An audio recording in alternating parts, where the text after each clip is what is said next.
ए, क्या हाल चाल है। बहुत दिनों के बाद मैं व्लॉग बना रहा हूँ। आज मेरा टूर होने वाला है पटना टू नेपाल। सीतामढ़ी भिट्ठा मोड़ होते हुए हम लोग नेपाल में एंटर करेंगे। अभी सुबह का 4:17 हो गया है। चलो देखता हूँ कितने बजे तक पहुँचूंगा। 163 किलोमीटर यहाँ से। 163 किलोमीटर। 4 घंटा 4 मिनट। हम लोगों को 5 से 6 घंटे लगेंगे आराम से। पटना में और जाम का मजा ना मिले तो फिर पटना में बेकार आना हुआ है। भाई सुबह का 5:30 बज गया, अभी हम लोग पटना में ही फंसे हुए हैं ट्रैफिक में। जेमनी कोई अच्छा सा चुटकुला सुना, मैं जाम में फंसा हूँ। अरे जाम में फंसे होने से ज्यादा चिड़चिड़ा एहसास तो कोई और है ही नहीं। चलिए, आपका मूड थोड़ा हल्का करने की कोशिश करता हूँ। एक आदमी ने भगवान से पूछा कि हे भगवान, ये जाम आखिर खत्म क्यों नहीं होता। भगवान ने मुस्कुराते हुए जवाब दिया कि बेटा, सड़कें तो मैंने चलने के लिए बनाई थी, पर तुम लोगों ने तो वहां अपनी छोटी सी गृहस्थी बसा ली है। ए जेमनी कोई अच्छा सा चुटकुला सुनाओ। जरूर भाई, एक मजेदार चुटकुला सुनिए। एक बार एक पति अपनी पत्नी से कहता है, अरे सुनती हो, शादी से पहले तो तुम मुझे कितने अच्छे अच्छे गिफ्ट देती थी, अब क्यों नहीं देती। पत्नी ने बहुत ही मासूमियत से जवाब दिया, अजी आपने कभी देखा है कि शिकारी शिकार पकड़ने के बाद भी उसे चारा डालता है। उम्मीद है इसे सुनकर आपका मूड थोड़ा बेहतर हुआ होगा। लोग गांधी सेतु पे पहुंच चुके हैं। भाई गांधी सेतु के बगल साइड में देखोगे इस तरफ, यानी हमारे जो लेफ्ट साइड में दिख रहा है, एक न्यू गांधी सेतु रेडी हो रही, केबल ब्रिज होने वाली है। उम्मीद है अब रास्ते में मुझे ट्रैफिक का सामना ना करना पड़ेगा तो बेहतर होगा।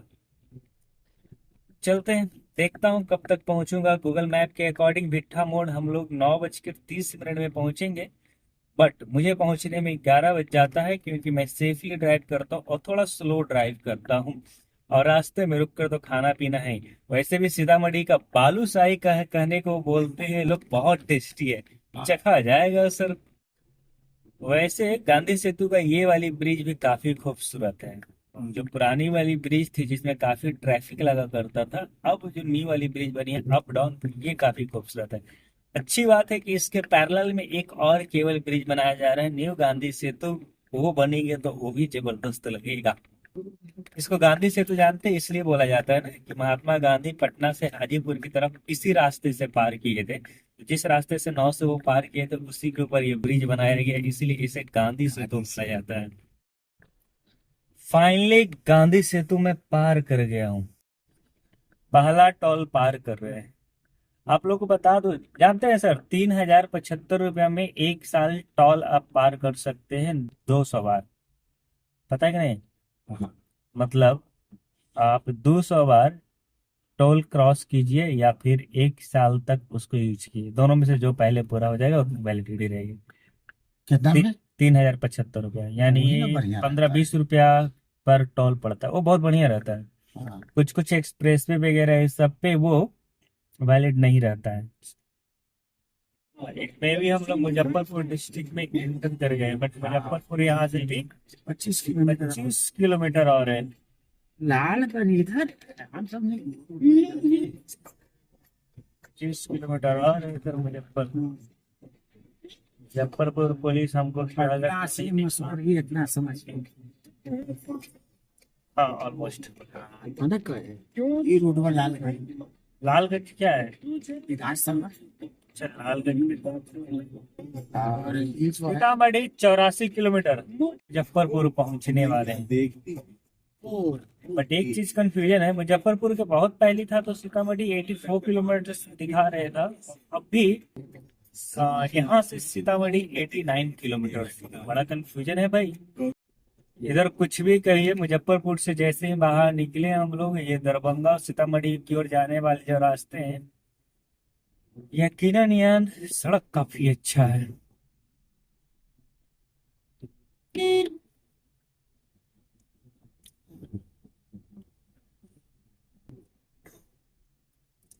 यहाँ से सीतामढ़ी 80 किलोमीटर, 80 किलोमीटर, और दरभंगा 75। यानी दरभंगा नजदीक है कंपेयर टू सीतामढ़ी। मुझे लगा था कि दरभंगा ही दूर है, लेकिन दरभंगा नजदीक है सीतामढ़ी से कंपेयर किया जाए तो। बट हाईवे अच्छे हैं सब, बहुत अच्छे हैं ना। इधर की सड़कें बहुत अच्छी है। भाई अपना धन्नो भी रेस्ट कर रहा है इधर। किलोमीटर दे रहा है। सीतामढ़ी 58 किलोमीटर यानी 58 किलोमीटर।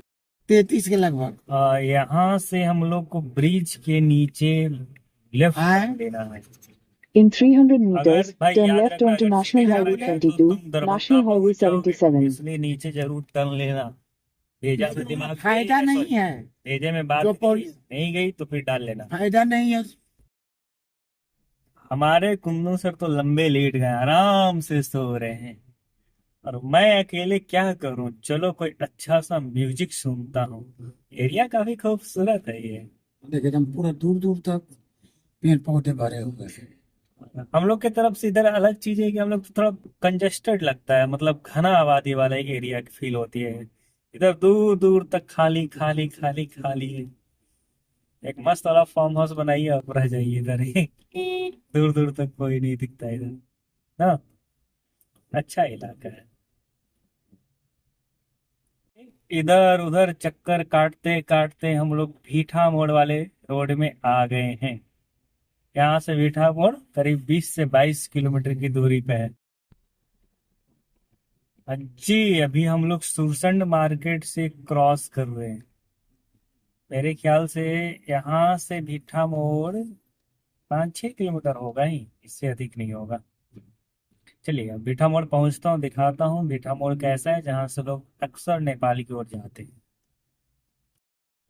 तो फाइनली हम लोग भीठा मोड़ आ चुके हैं।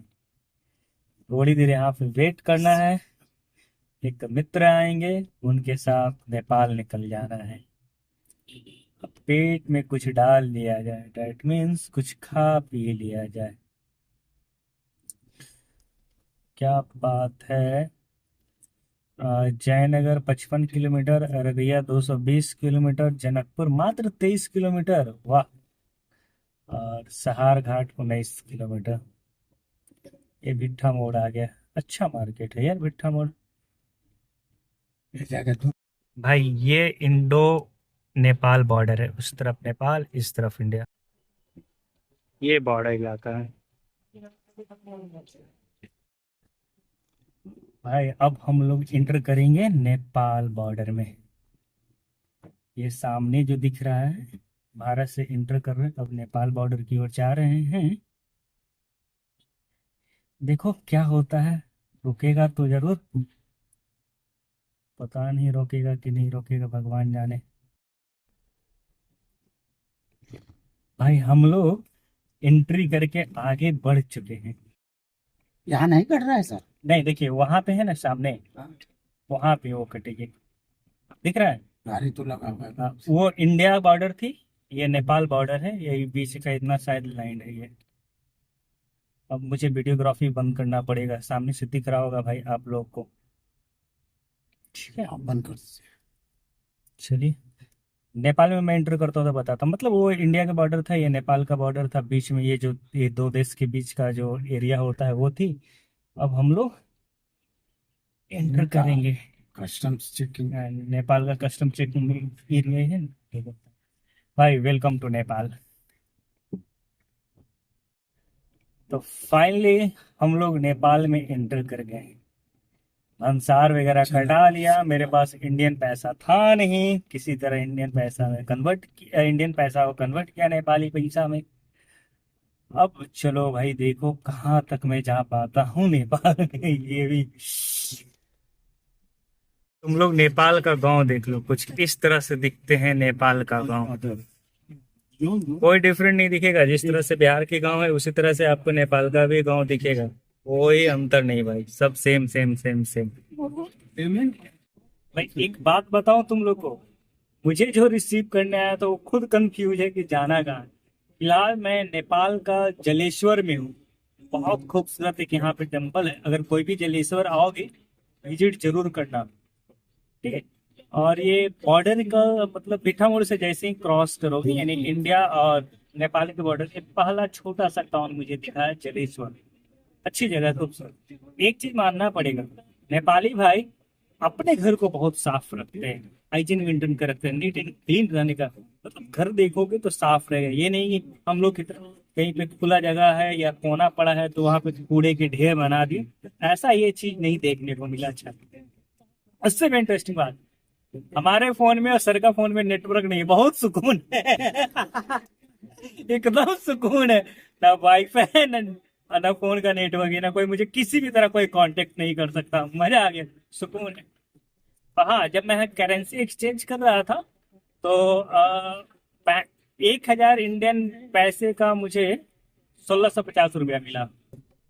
मतलब मैं 1250 रुपया मैं इंडियन करेंसी दिया तो मुझे वो 2,000 रुपया वो नेपाली पैसा दिया। मुझे नहीं पता कितना कैसे एक्सचेंज हुआ। 3 दिन का भंसार है, मजा आएगा। दिखाता हूँ मैं नेपाली पैसा कैसा होता है, थोड़ा सा वेट कर लो। जनकपुर धाम है सिर्फ।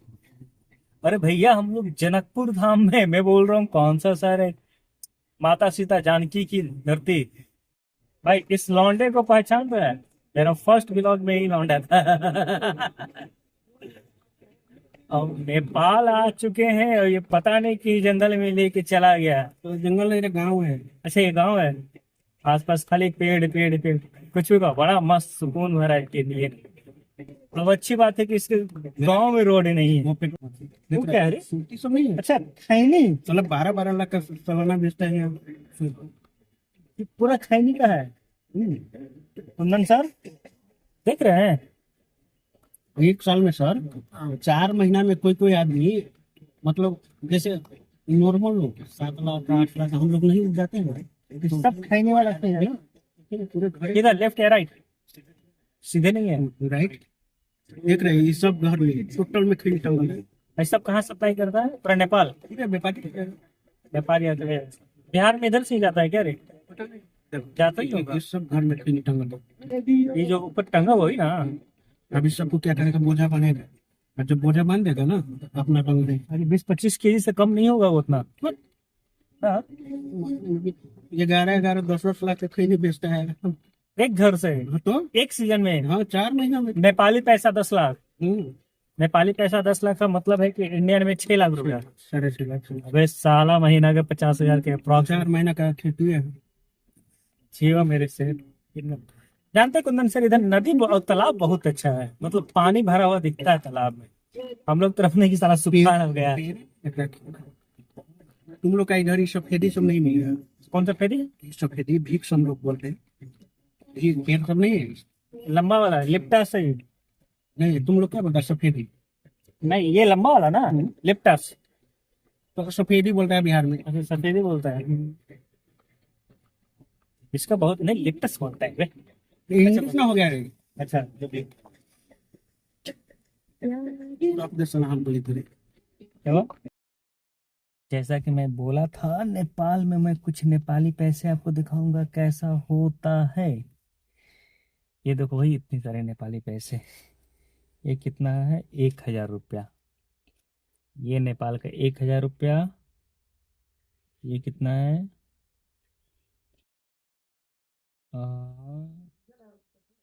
500। ये नेपाल का 500।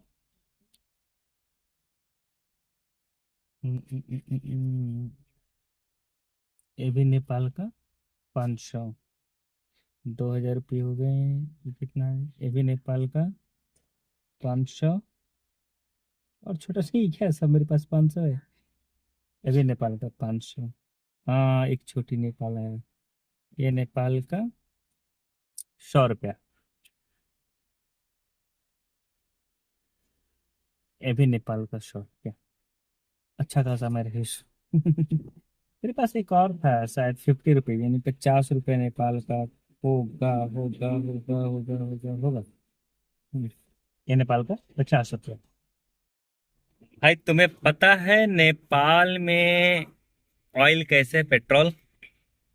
कोई अंदाजा नहीं ना? बताता हूँ। 216 रुपया 50 पैसा 1 लीटर की कीमत है भाई नेपाल में तेल का।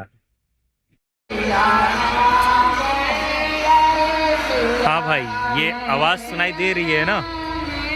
अभी मैं हूँ जनकपुर धाम, यानी जनकपुर में। ये है जानकी मंदिर।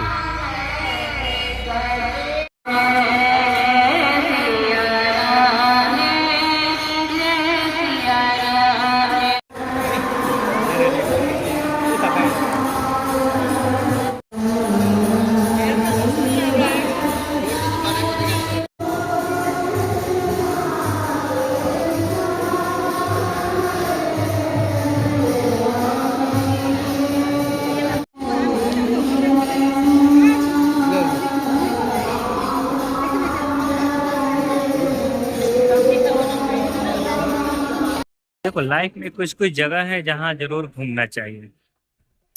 12 ज्योतिर्लिंग, श्री राम मंदिर, जानकी मंदिर। भाई वेलकम टू इंडिया। वापस मैं आ गया भारत। तो यहाँ पर भंसार लगता है, हाँ जाने वाला है? जाते तुम्हें वक्त फायदा कुछ वेलकम टू इंडिया। है?